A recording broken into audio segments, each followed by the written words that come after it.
Welcome to Security Boulevard, the cybersecurity podcast from the Future Room Group. Each episode explores a variety of topics within cybersecurity and the technologies that drive it. You can find us on securityboulevard.com, our Security Boulevard YouTube channel, TechStrong TV, and all of your favorite podcast platforms. Before we jump into this episode, I'd like to meet our panel for today, starting with my good friend, Fernando. Fernando, it's good to see you again. You've been a busy guy for the last few weeks. Absolutely. Wonderful to see you, Eric, Emanuela. Wonderful to have you guys with us. For those that don't know me, I lead cybersecurity and resilience research over here at Futurum. And as Tom alluded to, this is busy travel season for analysts, so I'm still recovering from jet lag. So but yes, it's a phenomenal opportunity to run into people and chat and whatnot. Everyone's excited about the topic we're going to talk today as well, of course. So yeah, it's wonderful to be here. I hope folks enjoy the conversation. Awesome. And we're joined with some guests from Sysdig today. I want to start off by having them introduce themselves. Emanuela. Hey, thank you. Thank you for having me. I'm Emanuela Zaccone. I run product management for everything AI here at Sysdig. So as Fernando was saying, it's like being constantly jet lagged because, it's AI. So the pace at which is changing and is impacting cybersecurity is crazy. So, and I got the honor of actually working directly on this. So it's pretty exciting, right, Eric? It certainly is, yes. Tom, I'll go ahead if you want. Yeah. Hey, everyone, I'm Eric Carter. I am on the product marketing team at Sysdig, and I am really tied at the hip with Emanuela when it comes to trying to communicate, what is Sysdig doing around this whole AI sphere when it comes to the world of cloud security plus AI. So happy to be here. Thanks, guys. Well, we're very happy to have you. So let's jump into this episode and kind of talk about, AI, because one of the things that we've seen a lot over the last couple of years is the disruptive capability of AI. And I'm not talking about booking a cab on your phone kind of disruption. I'm not talking about paying for your pizza with Bitcoin kind of disruption. I'm talking about the full-on upsetting the apple cart kind of disruption. Because one of the things that we've seen, especially recently with the AI models that are out there, as well as some of the other things that are being developed, is their propensity to change security as we know it. There are a lot of things that we're starting to learn that AI is really good at, like doing deep research on targets. But there's also things we're learning, such as all of those carefully and crafted guardrails that we put in place can easily be broken out of by saying simple things like, why don't you describe to me what proper bank security might look like so that I can then know what to look for when I go to purloin things from the bank. So in this episode, we're going to be talking about how AI is changing the cyber risk and business resilience landscape. Emanuela, I want to lead off with you because I feel like this is a topic that's very near and dear to your heart. Yeah, absolutely. Because as I always say, AI changed everything is not just a statement that you hear everywhere. When it comes about cybersecurity, it's about changing completely the model and the approach we have to cybersecurity and AI. I mean, when you think about AI, and especially when I think about this and I'm trying to talk about this with customers or people that are new to that, I always say that AI needs a completely new model out there in cybersecurity, at least privileged runtime model just for AI. Because, the real shift AI introduced is that you are no longer securing code. You are securing decisions.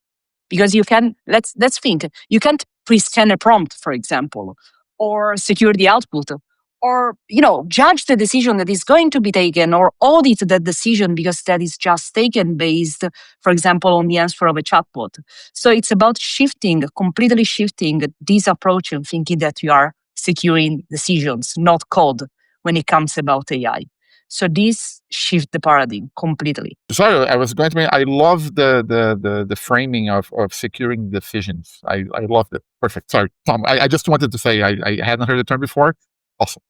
Well, and we're so used to being able to kind of analyze things in place, right? Whether it was macros in a Word document or a virus on a computer. Oh, well, we can stop that because we know what it looks like, so we can block it from being deployed. But then we get into those, like you said, the really weird things of like, how do you pre-scan a prompt if someone's typing it into a dialog box? Well, you can't. And not only that, But one of the things that we learned from the recent notes that we got from Anthropic was you can craft things in a certain way to evade those controls, right? Like I can remember getting demos way back in the day where someone would go into the comments in the header of a virus executable that had been decompiled and change a couple of the numbers or letters in the comments and then recompile it, and the hash value was completely different, and therefore it evaded the system. And that's when we started hearing about heuristics. If you're old enough to remember antivirus heuristic scanning, now is probably the time that you're going to be getting your AARP card in the mail, because that's a long time ago. But that has evolved to now where we're at, where we have thinking software that is capable of kind of doing things on the fly. But it's not really thinking, because it will just do what you tell it to do unless there's a rule that says that you're not supposed to. And it doesn't know that if you ask it how to delete a backup, if I'm, maybe somebody who's doing a little house cleaning in my tape robot library, or if I'm a nefarious actor who's trying to erase all evidence of my presence in an organization. No, I was just going to jump one thing, and it's funny because we jumped into this in this conversation as well. When I talk with security executives and others who are trying to make sense of this all, one of the things that I find interesting is how are we going to tackle the topic to begin with. Let's go back to what we were describing in runtime, but the way that we like to frame security conversations to help people understand what kind of problems they're trying to solve is it's the triad that people refer to as security for AI. How are we securing how organizations are applying AI capabilities in whatever?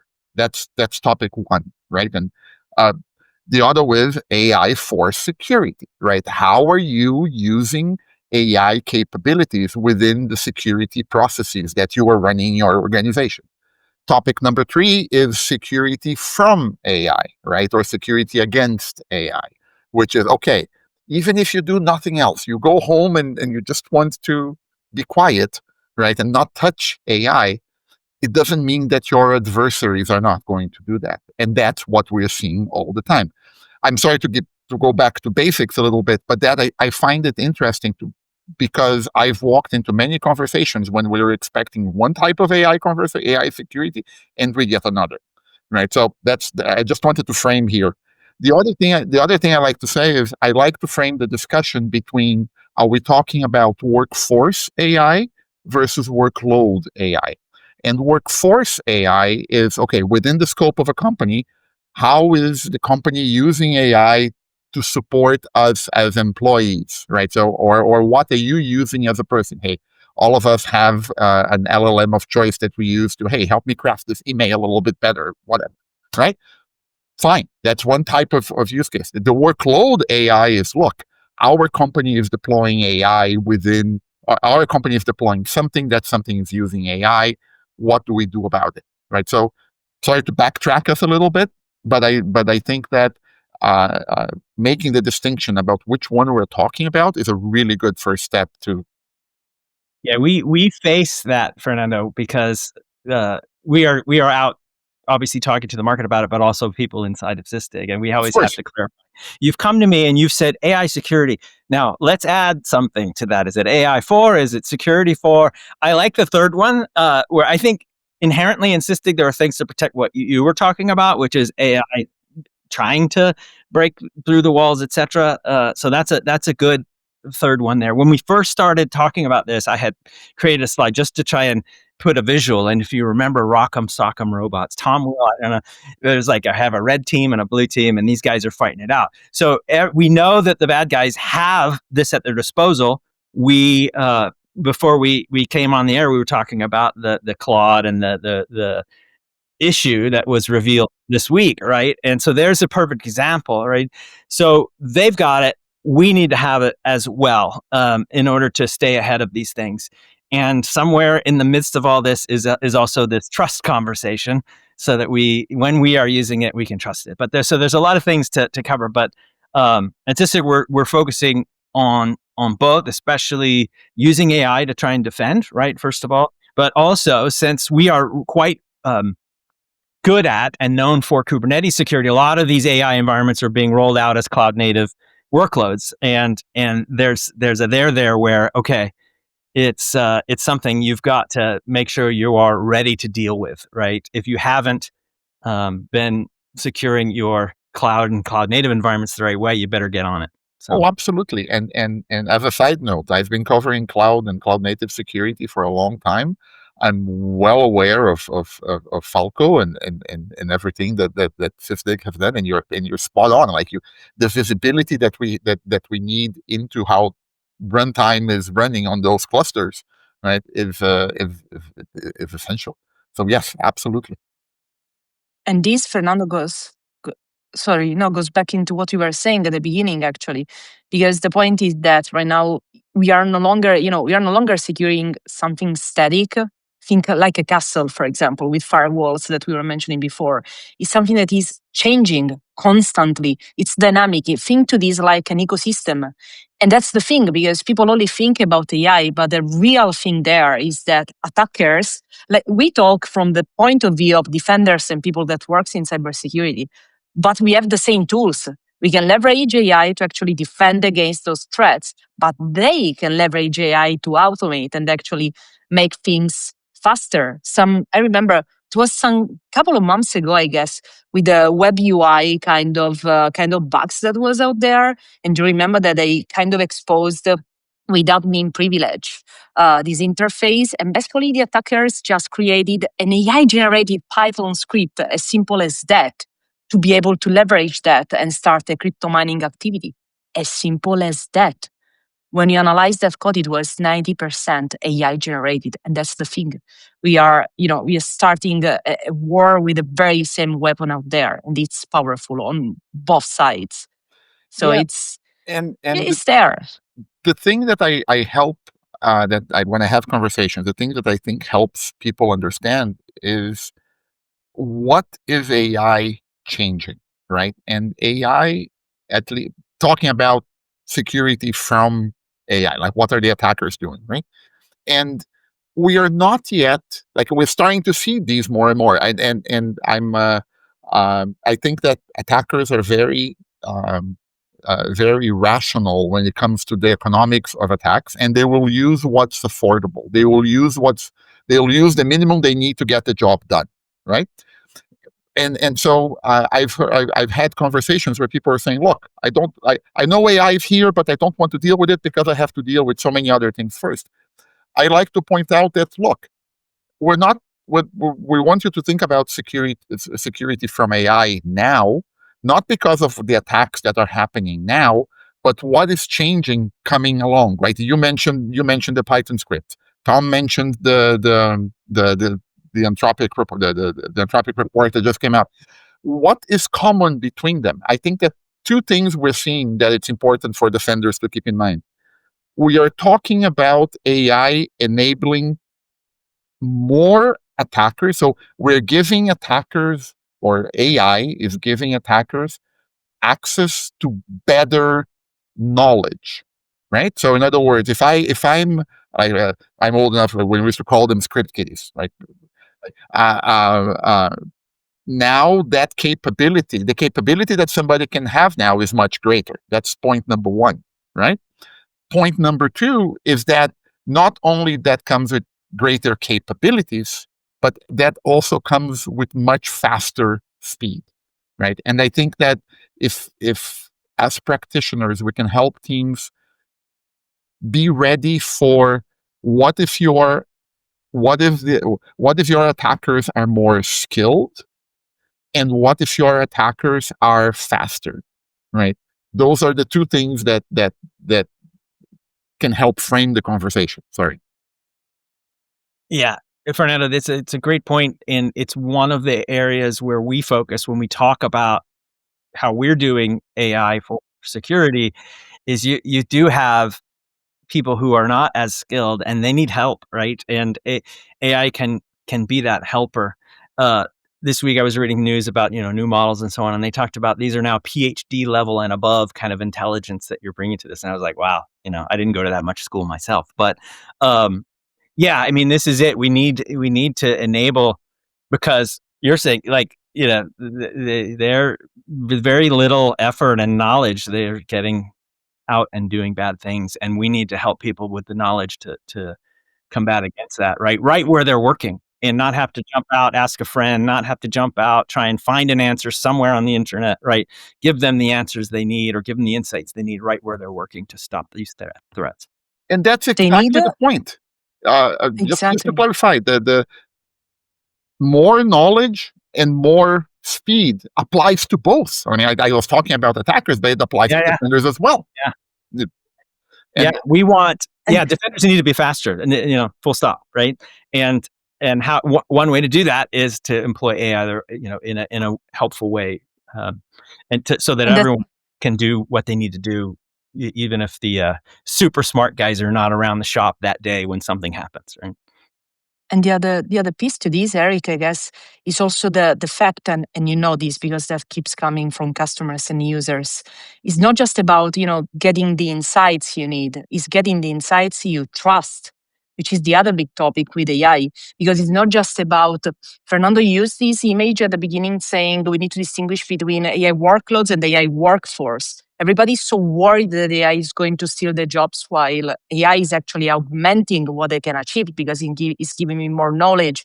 It's giving me visibility into something that usually will take me even days to just understand what is this threat I'm trying to investigate on. I will get there in a second, but can I trust the answer that I'm getting? And the trust topic, if I have to think back to the last 3 years of my life working in AI, the trust topic is probably the biggest one always coming up. Because the thing is, I'm getting, I'm completely trusting this solution that is telling me, we want to be faster. This is the thing you should look at. This is how you should solve this. These are all the things that are related to this threat that I'm identifying right now. All of the runtime events, all of the context that is happening out there. It's not the room, it's the build on fire. And this is what you should do. Is prescriptive. Shall I do that, actually? Can I trust doing that? And trust is the real currency of AI. That's the thing. The whole topic of the cloud thing was they asked kindly. So that's the thing. You trust them because it looks like it was a human interaction. That's the thing. Who am I trusting? and it's a phenomenal. Sorry, I get excited about this. It's a phenomenal conversation because, in part, we are asking security teams to think about this differently. I would argue that this discussion of trust gets outside of technology, right?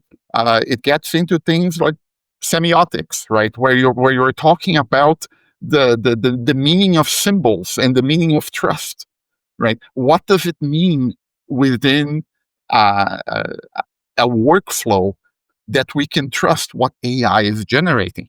Now, I'm a Lord of the Rings fan, and every time I talk about AI, I quote the scene from the movie where Elrond is telling Gandalf, "I was there, Gandalf. I was there 3,000 years ago." Years ago, exactly.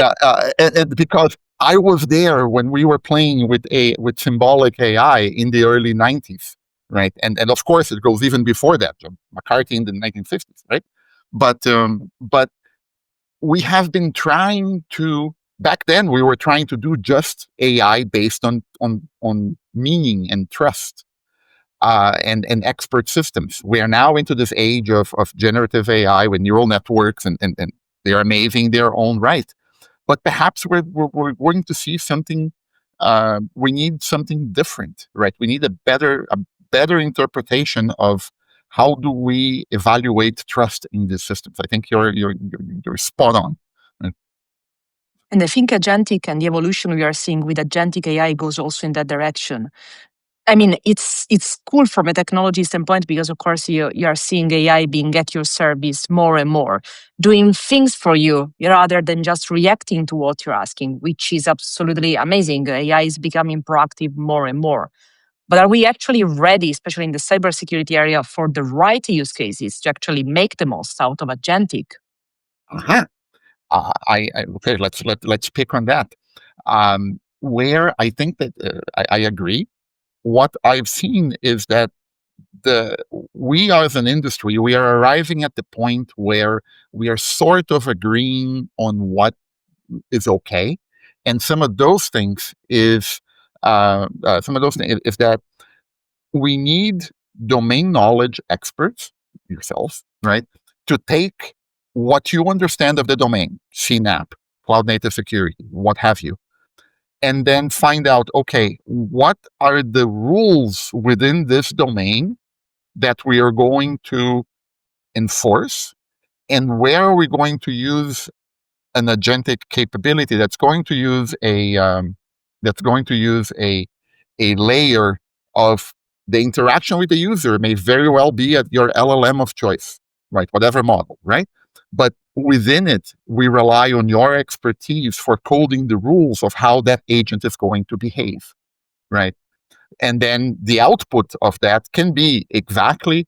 I love your. I don't have time to study all this. Give me that summary. But even that summary is informed by your domain knowledge of the subject, right? You're not going to say for a Kubernetes cluster, oh, just reboot the cluster, right? Or okay, just kill kubeproxy or whatever. No, it doesn't work, right? Because you know how the system works.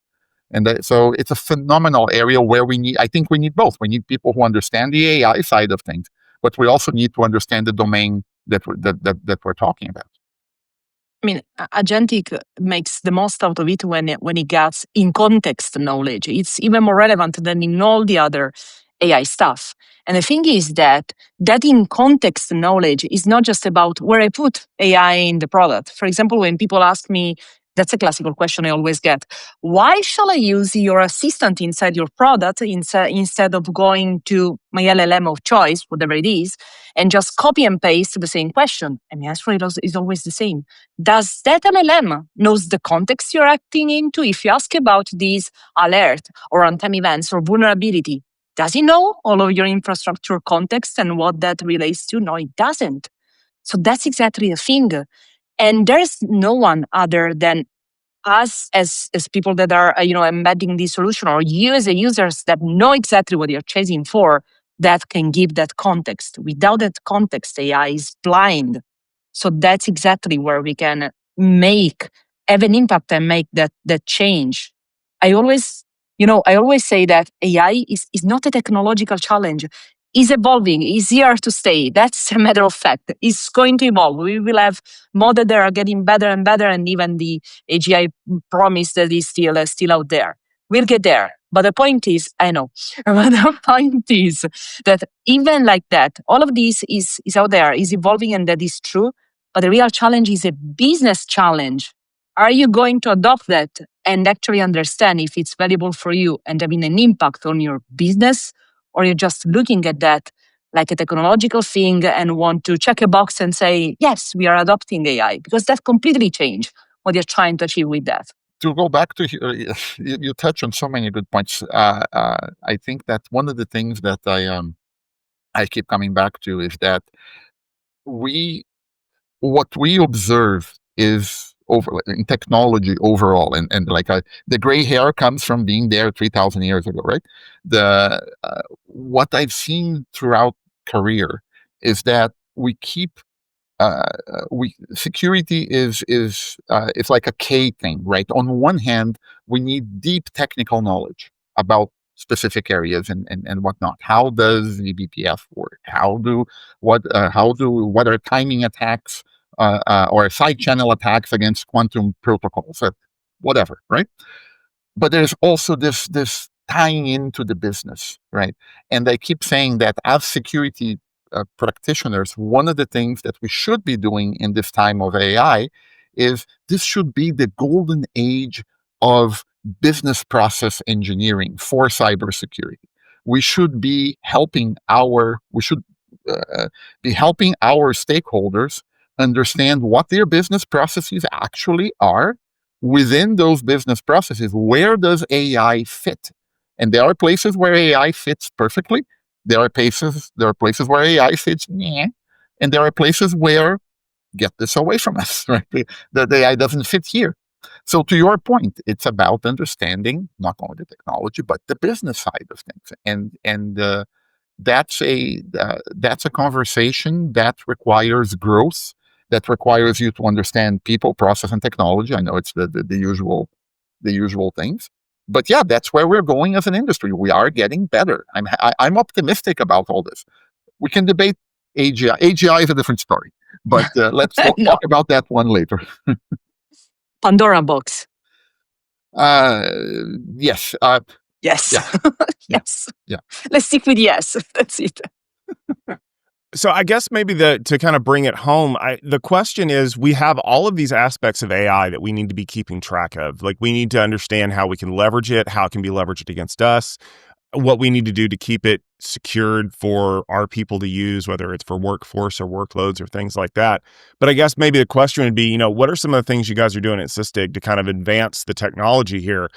Because one of the things that I love about AI being kind of a great equalizer is that sometimes the best innovations come from places that you wouldn't have expected. Yeah, indeed. Which is, go on, Erica. Yeah. So,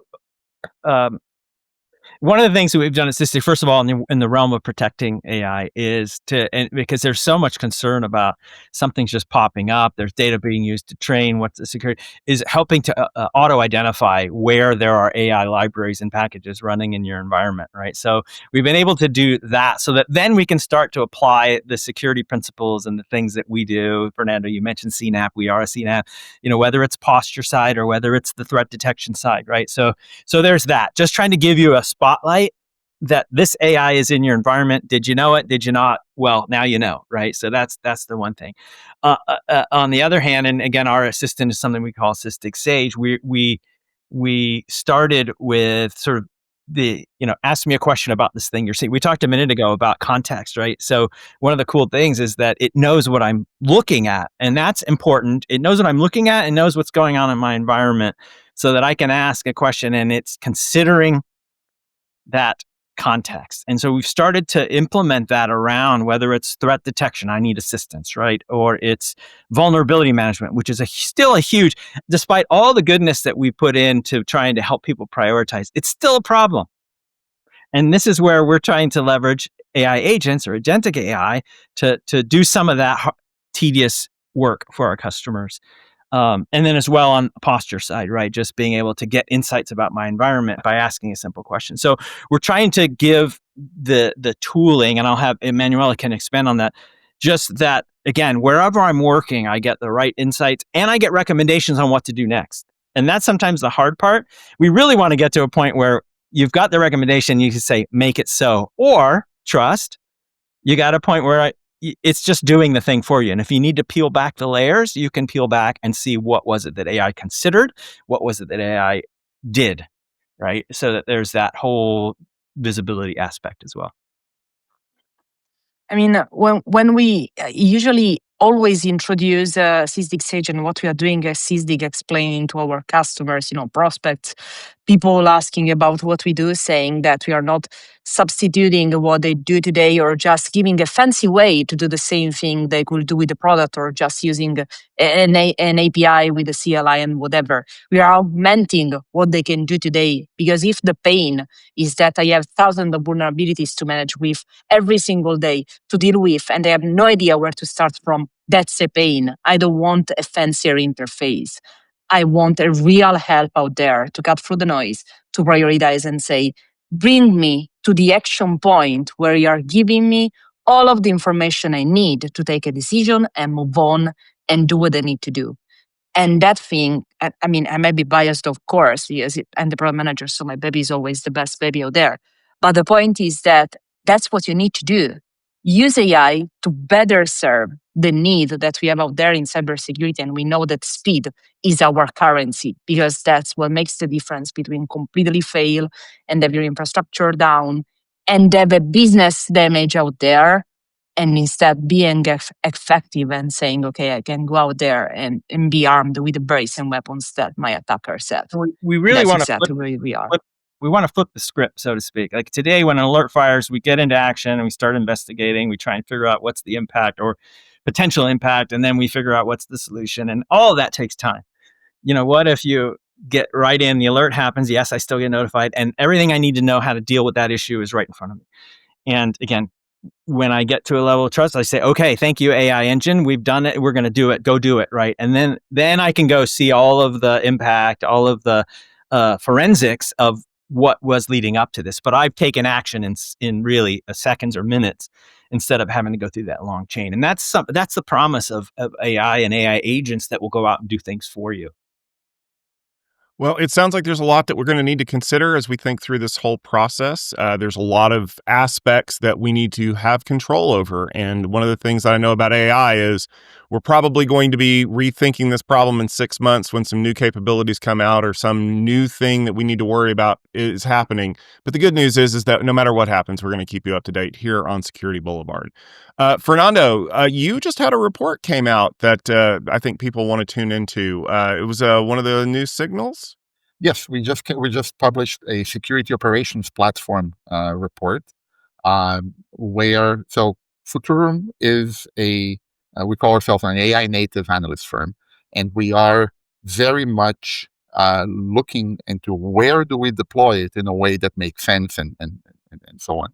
And this type of signal reports, they are looking into this broader notion of security operations platform, and then from there, where should people go? It's supposed to it's aimed at helping people understand this fusion of we have analytics, we have controls, we have AI. Where are things going? So that was just published. Futurumgroup.com, track the signal.